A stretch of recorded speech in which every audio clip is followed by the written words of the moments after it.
الحمد لله وكفى وسلام على عباده الذين اصطفى أما بعد فأعوذ بالله من الشيطان الرجيم بسم الله الرحمن الرحیم۔ معزز سامعین، آج 25 جون بروز اتوار 2023 بعد نماز فجر کا یہ درس حدیث مصطفیٰ صلی اللہ علیہ وآلہ وسلم، یہ ہمارا سلسلہ وار گفتگو ہے شرح ادب المفرد، اس کی آج یہ قسط نمبر 225 ہے انشاءاللہ۔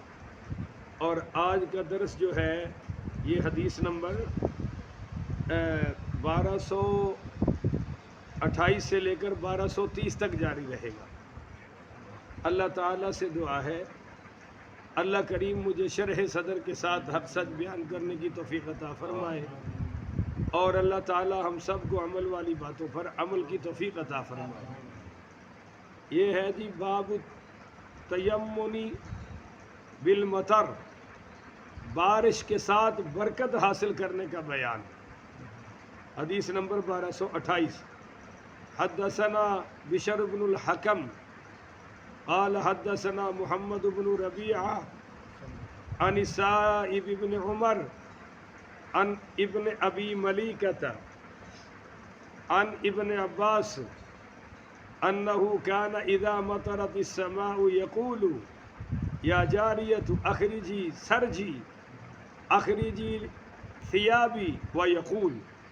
حضرت عبداللہ ابن عباس رضی اللہ تعالی عنہما سے روایت ہے کہ وہ جب بارش برستی تو فرماتے اے میری کنیز، میری زین نکالو اور میرے کپڑے نکالو۔ پھر یہ آیت پڑھتے کہ وَيَقُولُ وَنَزَّلْنَا مِنَ السَّمَاءِ مَاءً مُبَارَكًا، اور ہم نے آسمان سے برکت والا پانی نازل کیا ہے۔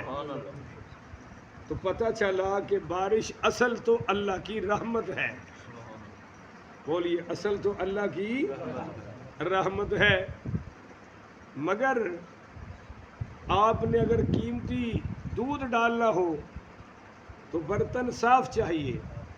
گندے برتن میں دودھ ڈالتے آپ موقع دیتے ہیں کہ برتن صاف کر لو بھائی، اور جب برتن صاف ہی نہیں ہوتا تو پھر اس میں قیمتی چیز کوئی ڈالتا، آپ وہ جانوروں والی چیز ڈال دیتے ہیں۔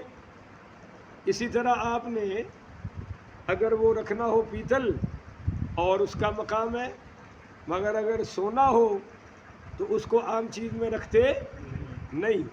بارش اصل میں تو اللہ کی رحمت ہے، مگر جب ہمارے اعمال رحمت والے نہیں ہوتے اور اللہ راضی نہیں ہوتا تو پھر وہ نفع والی نہیں، نقصان والی بارش ہوتی ہے، پھر وہ عذاب والی بارش ہوتی ہے۔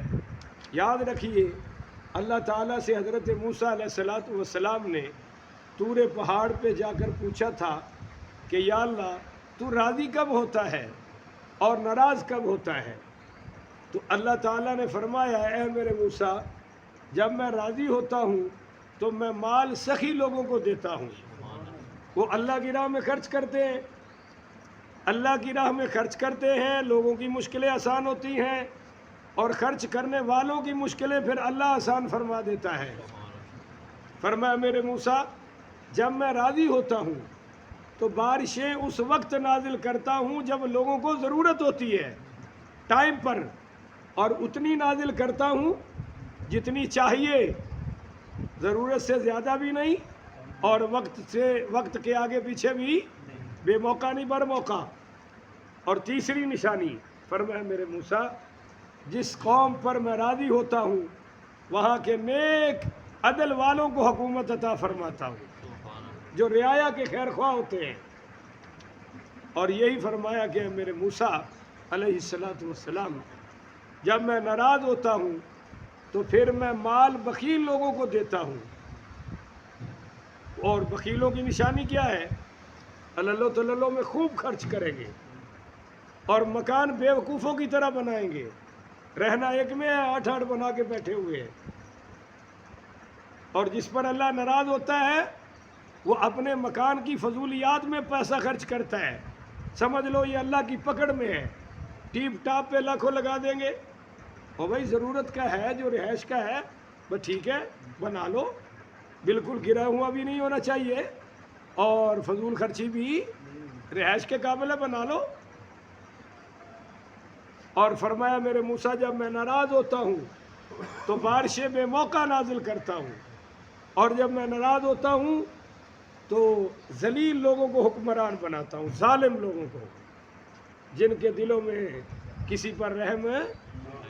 اب ہم اپنا جائزہ لے لیں بھائی۔ اور ایک حدیث قدسی ہے، انی اطیعت، کہ جب تم میرے محبوب کی اطاعت کرتے ہو، اذا رضیت، میں تم پر راضی ہو جاتا ہوں، وَإِذَا رَضِيتُ بَارَكْتُ، جب میں راضی ہوتا ہوں تو پھر تم پر برکتیں نازل فرماتا ہوں۔ برکت کیا ہوتی ہے؟ ایک آدمی سے میں نے کہا کہ تو اشراق کے نفل پڑھا کر، اللہ تیری روزی میں برکت کر دے گا۔ اب وہ جناب 6-7 ماہ پڑھ کے میرے پاس تشریف لائے اور کہنے لگے شاہ صاحب میری تنخواہ تو نہیں بڑھی۔ میں نے کہا بھائی تم نے برکت کا معنی ہی نہیں سمجھا۔ برکت کا معنی کثرت نہیں ہے، برکت کا معنی آپ کی تنخواہ اتنی رہے گی مگر کام اللہ سارے کروا دے گا، سمجھ لو برکت آ گئی۔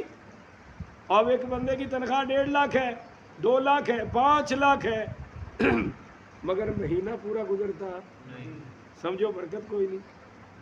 اور میرے جیسا 35-40 والا بھی مہینہ گزار رہا ہے، 20-30 والا بھی گزار رہا ہے، 40 والا بھی گزار رہا ہے، 50-60 والا بھی گزار رہا ہے، اور 5 لاکھ والا پریشان ہے۔ تو خود اندازہ کر لو نا کہ برکت کی طرح برکت اور ہے اور اضافہ اور ہے۔ لوگوں نے برکت کا معنی بھی اضافہ سمجھ لیا ہے۔ تو خیر، اذا رضیت بارکت، جب تم میرے نبی کی اطاعت کرو گے میں راضی ہو جاؤں گا اور تم پر برکتیں نازل کروں گا۔ ولیس لی برکتی نہایا، میری برکتوں کی کوئی انتہا نہیں ہوگی۔ پر سنو، انی اوصیت، جب تم میرے نبی کی نافرمانی کرتے ہو، اذا غصیت، پھر مجھے غصہ آتا ہے، اذا غضبت، غصے کے بعد پھر میرا غضب تم پر آتا ہے، ولعنت، اور غضب کے بعد پھر میری تم پر لعنت برستی ہے، وَإِنَّ اللَّعْنَةَ مِنِّي تَبْلُغُ السَّابِعَ مِنَ الْوَلْدِ، اور میری وہ لعنت تمہاری 7 پشتوں تک برستی رہتی ہے۔ ہم گناہ کرتے ہیں 7ویں پشت تک لعنت برس رہی ہے بھائی، کیونکہ حرام کا مکان ہے، حرام کی نسلیں آ رہی ہیں، حرام کا روزی روٹی ہے، وہ سارا حرام ہی کھا رہے ہیں، 7 نسلوں کے بعد ہی کچھ چیننگ ہوگی، اس وقت تک تو لعنت ہی برسے گی۔ تو بہرحال بارش تو اللہ کی رحمت ہے، تو اب موقع تو ہے کہ اللہ، ہم دعا کر دیں کہ اللہ ہمیں نفع والی بارش عطا فرما دے۔ بہت سخت گرمی ہے بھائی، بڑا ٹمپریچر تھا، رات کا کچھ ٹوٹا ہے مگر بہرحال بہت، میں نے اس صبح قمیض پہنی تو یہ گرم تھی، رات گرم اتاری، اب جو پہنی تو گرم تھی، اور میں حیران ہو رہا تھا۔ اللہ اکبر کبیرہ۔ آگے ہے جی باب تعلیق الصوت فی البیت، گھر میں کوڑا لٹکانے کا بیان۔ بولو بھائی، گھر میں ماشاءاللہ گھر میں ٹی وی شیوی سارا کچھ آ گیا، کوڑا نکل گیا جی، ڈنڈا نکل گیا، بڑا مسئلہ ہو گیا ہے۔ اور ایسا ڈنڈا نکلا کہ اب اولاد ماشاءاللہ ماں باپ بنی ہوئی ہے اور ماں باپ غلام بنے ہوئے ہیں، وہ بچے بنے ہوئے ہیں۔ کراچی ایک مولوی صاحب سے پوچھا کہ تمہارے بچے کتنے ہیں؟ تو کہنے لگا 3 بیٹیاں 3 باپ۔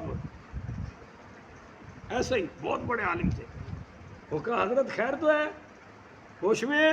ہاں بالکل، 3 بیٹیاں 3 باپ، اور بیٹے بھی بیٹھے ہوئے تھے۔ تو کہا جی وہ کیسے؟ فرمایا بیٹیاں تو فرما برداری کرتی ہیں، بات مانتی ہیں، ابا اماں کا روپ بھی سمجھتی ہیں، مگر یہ جو 3 خناس بیٹھے ہیں یہ میرے ابا ہیں، یہ مجھے ڈراتے ہیں، یہ مجھ پر حکم چلاتے ہیں، لہذا میری 3 بیٹیاں 3 ابے۔ آج کل تو بیٹوں کو ہم نے ابا بنا رکھا ہے بھائی، بیٹا رہنے نہیں دیا۔ اس کی وجہ کیا ہے؟ ابے کا بھی ڈر کوئی نہیں اور اماں کا بھی۔ ادھر آنکھ سے آنسو نکلا، ابا لمبا پہ گیا، اوئے اوئے میرا بچہ رو پہ ہے، اور رون دے۔ بچوں کا کام ہی رونا ہے، اور کوئی ان کا کام ہے یہ اور کشمیر نہیں فتح کرانا۔ حدیث نمبر 1229، حدثنا اسحاق بن ابی اسرائیل قال حدثنا النضر بن علقمة ابو المغیرہ عن داود بن علی عن ابیہ عن ابن عباس ان النبی صلی اللہ علیہ وسلم بتعلیق الصوت فی البیت۔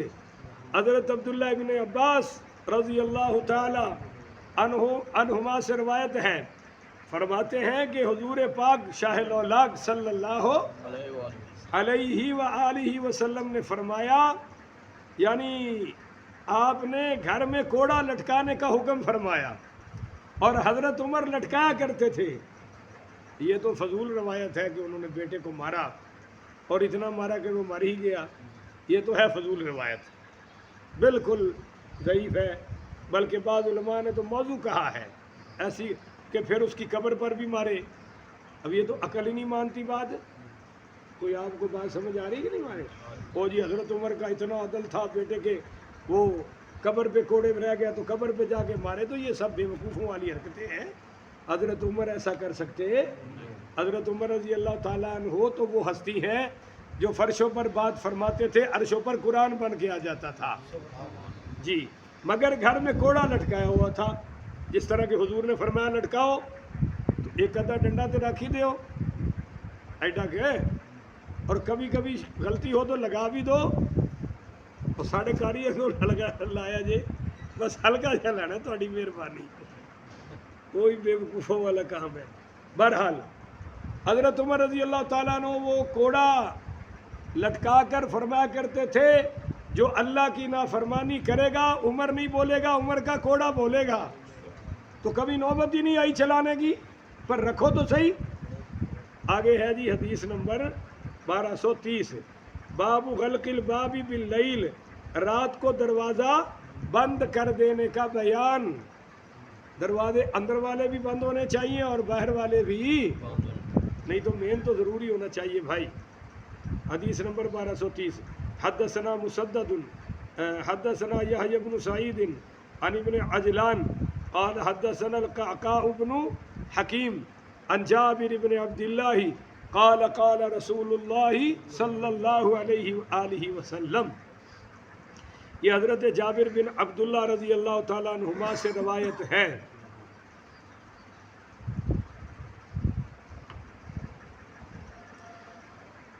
فرماتے ہیں کہ سرکار دو عالم صلی اللہ علیہ وآلہ وسلم نے فرمایا کہ ایاکم والثمر بعد ہدوء اللیل، کہ آپ صلی اللہ علیہ وسلم نے فرمایا کہ تم شروع رات میں قصہ خوانی سے بچو، یعنی جب رات شروع ہو جائے تو لمبی لمبی محفلوں سے بولو، تھوڑا سا یہ گپے شپے نہ ہو کے کرو، فلمیں ڈرامے یہ ساری چیزیں فیس بک بند کرا دو۔ اللہ اکبر کبیرہ۔ کیوں؟ آپ نے فرمایا فَإِنَّ أَحَدَكُمْ لَا يَدْرِي مَا بَيْتُ اللَّهِ مِنْ خَلْفِهِ، فرمایا کہ تم میں سے کوئی ایک بھی نہیں جانتا کہ جو رات اللہ تعالیٰ اپنی مخلوق میں پھیلا دیتا ہے، کیونکہ تم میں سے کوئی ایک بھی نہیں جانتا جو رات کو اللہ تعالیٰ اپنی مخلوق میں پھیلا دیتا ہے، یعنی اب تم میں سے کوئی نہیں جانتا کہ رات شروع ہی ہوتے ہی اللہ کی برکتیں نازل ہو رہی ہیں، اللہ کی رحمتیں نازل ہو رہی ہیں، یا اللہ نہ کرے اللہ کی پکڑ آ رہی ہے، اللہ کے کوئی عذاب آ رہا ہے، کوئی بیماریوں کا نظام چل رہا ہے، تم میں سے کوئی جانتا نہیں۔ لہذا یہ لمبی لمبی محفلیں بند کرو اور فوری گھروں میں چلے جاؤ۔ اور اگلی بات فرمائی غلق الابواب، اور فوراً اپنے دروازے بھائی بند کر دو، اور وہ اوق السقاء، اور فرمایا اپنے مشکیزوں کے منہوں کو بند کر دو، باندھو، وہ اکفی الاناء، اور اپنے برتن الٹے کر دو، بولو جی برتن الٹے کر دو، کیونکہ چھپکلی بھی رات کو بڑی شیر ہوتی ہے، یہ بھی بڑی سیر ویر کرتی ہے، برتنوں میں گھس جاتی ہے، نکل جاتی ہے۔ چوہوں کا تو آپ کو کل میں نے بیان کر ہی دیا تھا۔ اور وہ اطفئ المصابیح ہے، اور میرے آقا سرکار دو عالم صلی اللہ علیہ وآلہ وسلم نے فرمایا اپنے چراغوں کو بجھا دو، اپنے چراغوں کو بجھا دو۔ حتیٰ کہ شادی شدہ جوڑے میں عمل تزویج کرنا ہو تو بھی لائٹ بند ہونی چاہیے۔ اما جی عائشہ صدیقہ رضی اللہ تعالیٰ عنہا فرماتی ہیں حضور پاک نے میرے بدن کو کبھی نہیں دیکھا، کبھی نہیں دیکھا، لہذا اس عمل کے لیے بھی لائٹ بند ہونی چاہیے، اور سونے کے بھی لیے بھی لائٹیں وغیرہ بند ہونی چاہیے۔ اللہ تعالیٰ اس کی توفیق عطا فرمائے۔ آخر ودعوانا الحمدللہ رب العالمین۔ پڑھیے جی۔